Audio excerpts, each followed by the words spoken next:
So Elden Ring just got a brand new update, update 1.03.2, and in this video I'm going to be covering the patch notes, and then we'll also hop in Elden Ring and test out the performance at the end of the video. Before we get started though, I'd really appreciate if you go down below and give this video a like if you think it's any good, and get subscribed for more Elden Ring content in the future, and let's get started. Alright, so in terms of patch notes, I will put them up on screen so you can see them, and these are some good fixes. I'm really glad that they're fixing these things. The last one is really good, and we'll cover the last one when we get to it. But the first one is, it fixed a bug that sometimes prevented players from advancing NPC in the Nephelia Luz questline, which that's really good. It also fixed the bug that caused the playable character to die when trying to descend from a spot near Bestial Sanctum. I don't know how to pronounce that location, but yep. And this is a good one. They fixed the bug that prevent the Ash of War Endure from taking effect, so that's really cool too. And the best one of them all, they fixed the bug in multiplayer that allowed players to teleport others to incorrect map coordinates. And this is the bug that allowed some hackers in multiplayer to invade people's worlds and instantly teleport them to like 1 inch above the water, and it would put them in an infinite death loop. And they fixed that. That's super duper good. Now it's safe to play online, so that is really cool. If you want to learn more about that, I will put a video at the end of this video where I just talked about the whole thing and why you shouldn't play online and all that stuff, but it is safe now. That is good that they fixed that. But yeah, that's all the things that this update fixed. Now let's hop into Elden Ring and see if the performance is any better. And I don't think it's going to be any better, but hey, it's worth trying out every video. So yeah, let's go.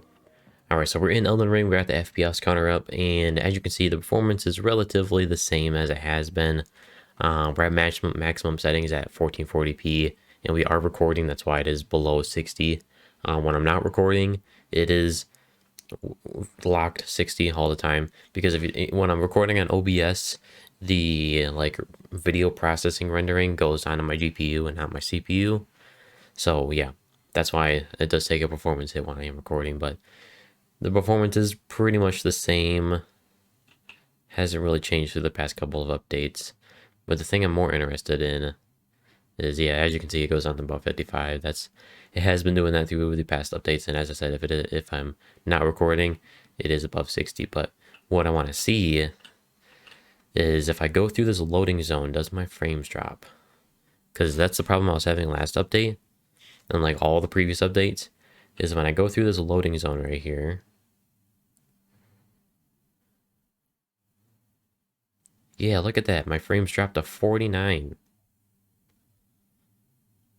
Damn. That's weird. Okay, let's do it one more time, and then I'll turn the settings down to like medium. Oh, keep in mind I have a RTX 3070 and a Ryzen 5 5600X.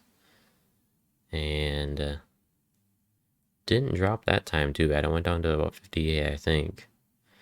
Okay, I'm going to turn the settings down to medium and see if it still does it. Alright, so we're at medium settings now, and as you can see, the performance is better. We're at a lock 60, and now let's run through this loading zone again and see if our frames still drop. Because if the frames drop, then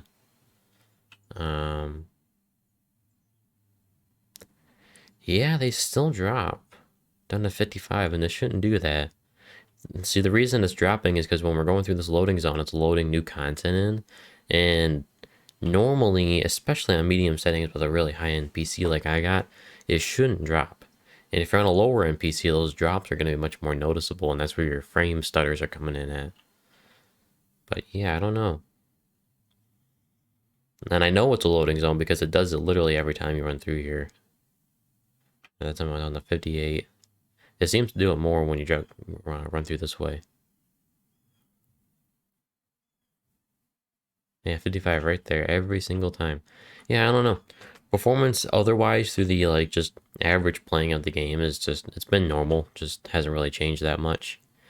And I wouldn't really expect it to. I think they got the optimization pretty good now. I just wish they would fix them frame stutters where you're going through loading zones and it drops the frames down, but yeah.